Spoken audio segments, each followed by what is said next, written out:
You will never have to negotiate or get feedback on your destiny. If somebody doesn't want you, whether that be an institution, a job, a man, a friend, there's no explanation needed. I will never negotiate with my destiny, and asking for feedback is asking for validation. Hey everyone, if you're new here, my name is Essence, and today I'm going to tell you a story about how changing my self-concept single-handedly changed the way that I move throughout the world. I'm also going to talk about how rejection is actually redirection and protection.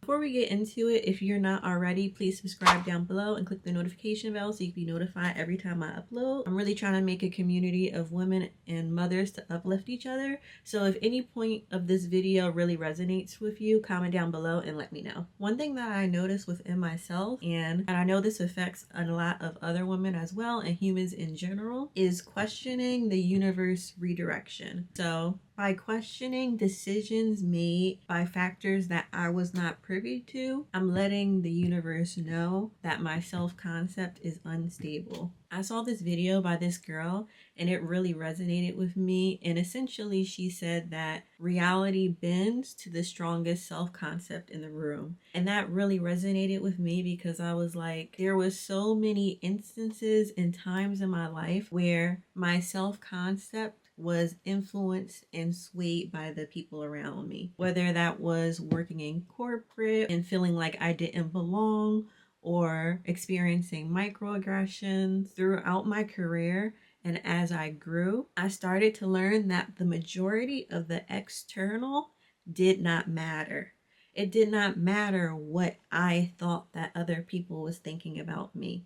It did not matter other people's perception of me. And the more that I realized this, the better that I was able to perform within my environment. Strengthening my self-concept single-handedly improved how I was able to perform in my career and the portion of my work-life balance that I had control over. So that short video I saw where the girl said that your self-concept shapes your reality really made me think back into my life and think about the aha moment that I had when I realized this myself. So I'll never forget earlier in my career when I had one of my first jobs. I know we all can relate to the first job you get in your industry will make or break you. I was in a very fast-paced environment. I was working at an advertising agency at the time, and I really did love the work because I truly love advertising and marketing. But as they say, you don't marry your first job. You don't marry the first guy you go on a date with. I was unhappy with my salary, and I knew that there was more in life for me than this job. But I also felt a little stuck and scared because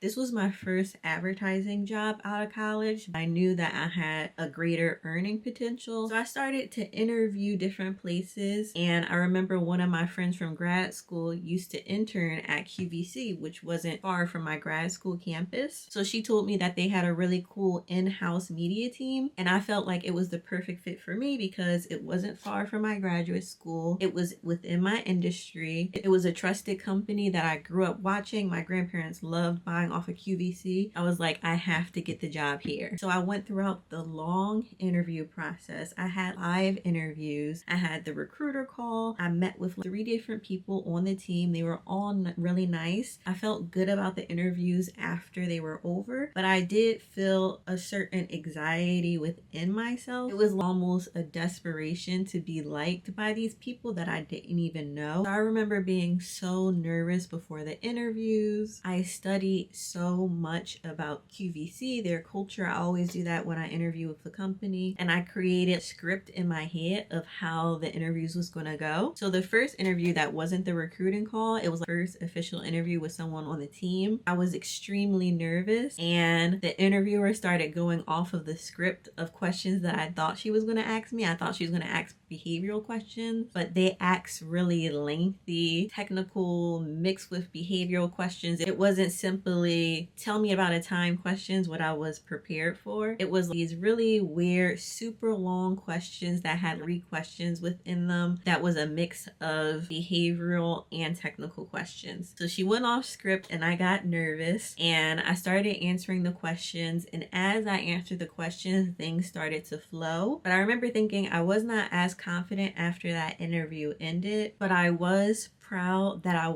was able to flow and I was able to adjust quickly to that interview style. So because of that interview, the next interview I really prepared, and I didn't prepare based off of a script. This time I prepared based off of concepts. So I thought through the concepts of the answers and use a few stories from my experience and tailor them to whatever question that she asks. Also, because I knew that the questions were really long, for the second interview, I was not afraid to ask for clarification and make sure that I was answering the questions fully. So that interview was great. I felt amazing afterwards. I really flowed with the interviewer, and we didn't really connect on a personal level, but I can tell that she was thinking like, this girl knows her stuff, because I was really prepared for everything that she asked, and I answered the questions on an analytical level. So I talked basically about how I use data to tell a story. For those interviews, I knew that it was a technical case study /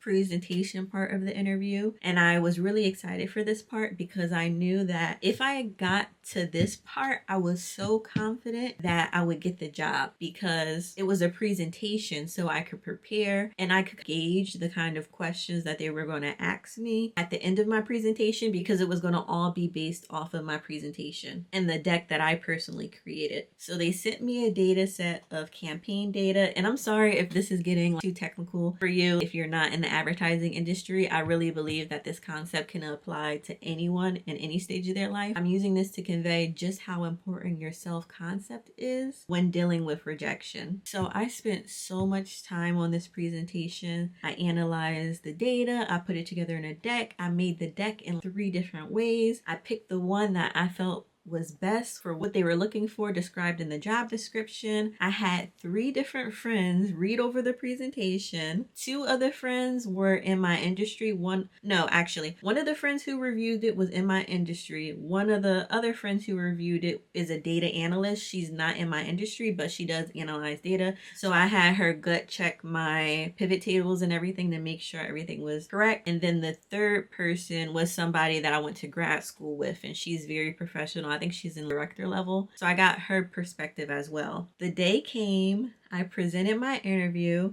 I didn't read off the slides. I presented it in a way that I felt confident that anybody viewing the presentation would understand it. I broke down complex analytical information into easily digestible information to tell my story. I really flowed with it, and I didn't even need to read off of notes or anything. I had some notes, but I ended up not even needing them because I practiced it so much that I didn't even need the notes. So at the end, they asked me some really tough questions, tough analytical questions, and stuff that wasn't even mentioned on the job description, but I was confident with answering all of it. And I had done so much research, and I was confident in everything that I was saying, and I broke down my answers for why I said them that way, if that makes sense.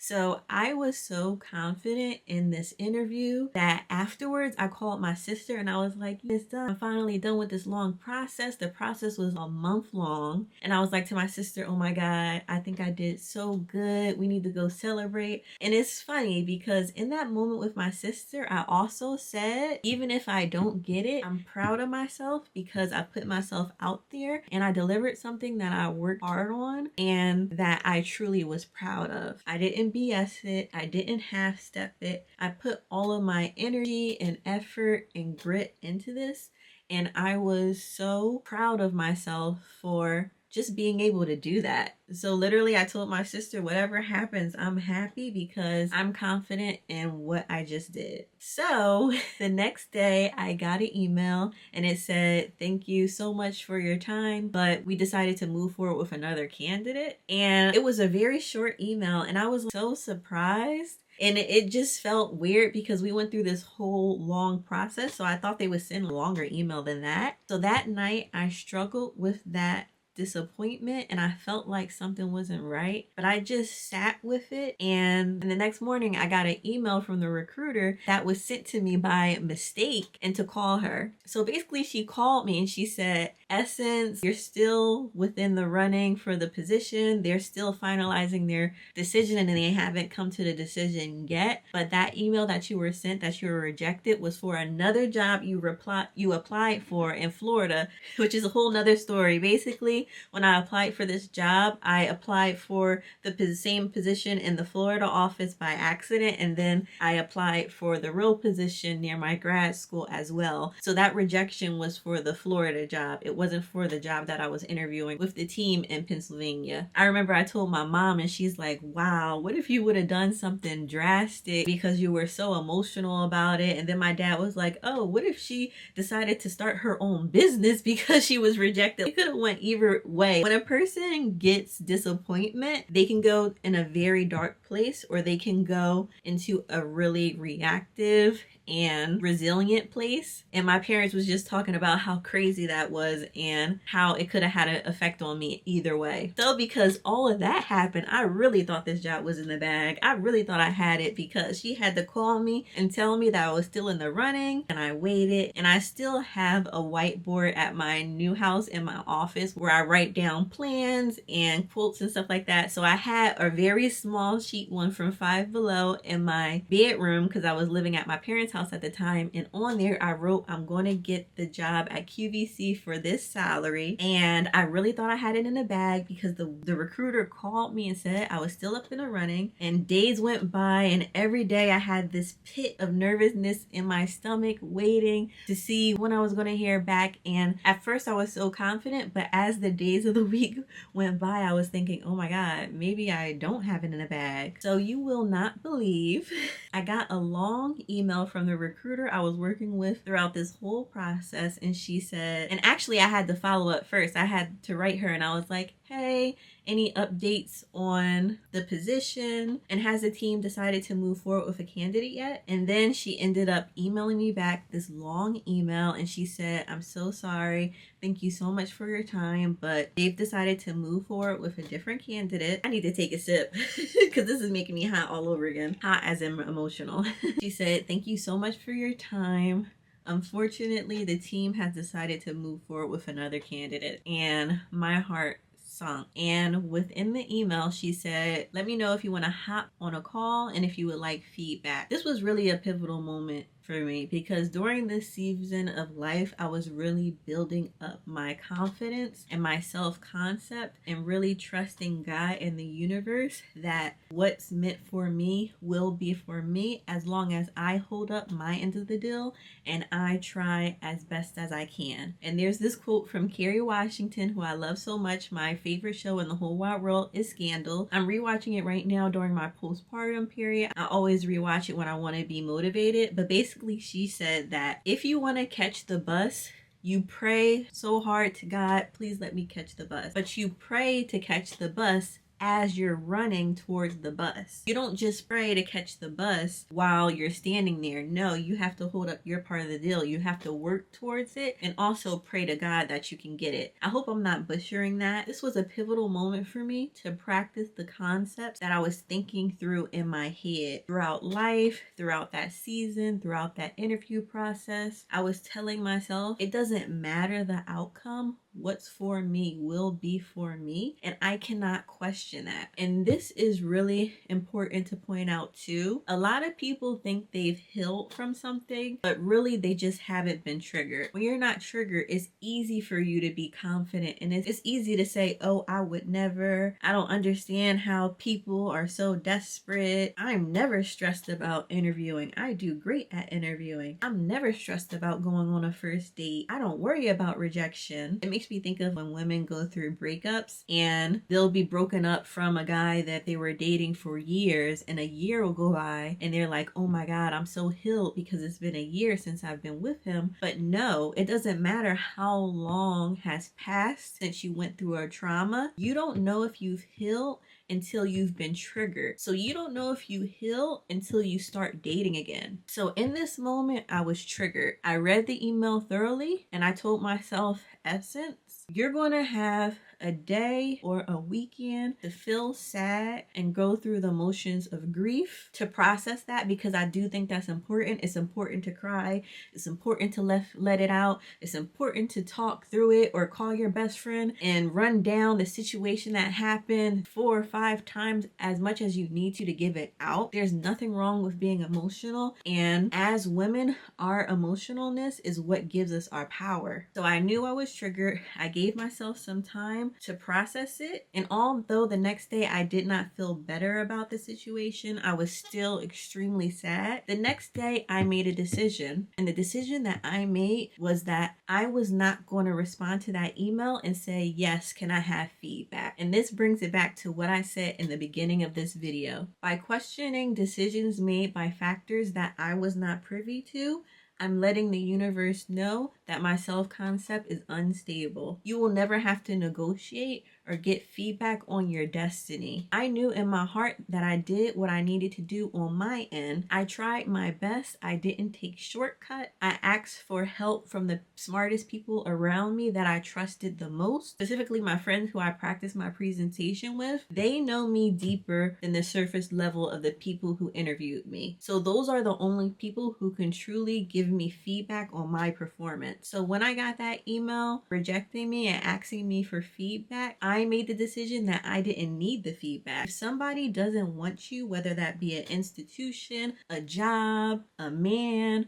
a friend, there's no explanation needed. I will never negotiate with my destiny, and asking for feedback is asking for validation. I know who I am, I know what I bring to the table, and I will never negotiate and go back and forth with my value. And listen, this may be easy for me to say now, but prior to this whole situation, I remember when I graduated from undergrad, and on my graduation day, I did not have another job lined up. After I graduated, that summer after graduation, I was still working at my campus gym. I had no job lined up, and I was just interviewing everywhere, and it was so hard for me to find a job. That's why I ended up having to take the teaching job, because that was my only option at the time, and I needed money. And also, that job in the job description, it said it gave you a scholarship for grad school, and I knew even when I was an undergrad, I always had a dream to go forward and get my master's. So I took that job in the time being, but before that, I was interviewing everywhere and trying to get a job, and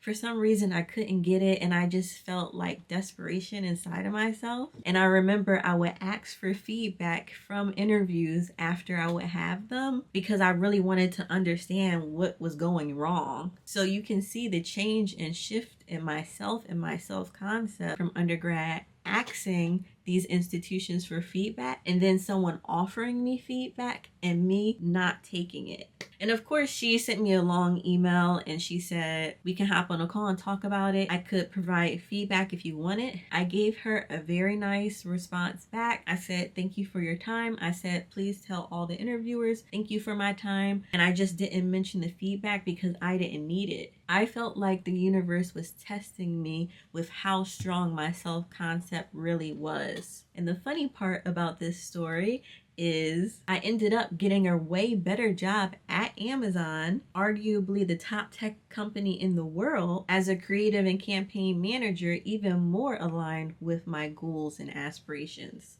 And the icing on the cake is that the job offer I got from Amazon was an even higher salary than QVC. And I'm not bashing QVC at all. My grandma still watches it religiously and buys me a bunch of stuff off of there. I appreciate the practice I got throughout that interview and being able to meet with other people in my industry through the interviews. But I will be lying to you right now if I didn't tell you that to this day, I never even thought about that job again. I never regretted not getting that job. My life ended up beautifully. I'm in my beautiful home. I've had multiple salary increases at different companies since this situation and moving on from Amazon. But I never even thought about QVC again. It was such a big part of my life and I wanted it so bad. But God and the universe, whatever you believe in, had something so much better lined up for me. So if you're watching this video right now and you're having a hard time working towards something and it's not working out and you feel like the right opportunity hasn't come yet, always remember it's up to you to hold up your part of the deal, and you have to wait and believe that when the time is right, an even better opportunity is going to come to you. It's easier to say this with dating. If a guy doesn't want to be with you, he doesn't deserve you. But then when you come to your career and jobs and opportunities, this is really hard to conceptualize. So that's why I thought it was important to share my story. Thank you so much for watching this video. I really hope it was able to help somebody out there. I really hope this was the message that you were waiting for and you need it. If you have any thoughts and opinions, please let me know down below. Don't forget to subscribe and hit the notification bell to be notified every time I upload. And I'll see you in the next one. Bye.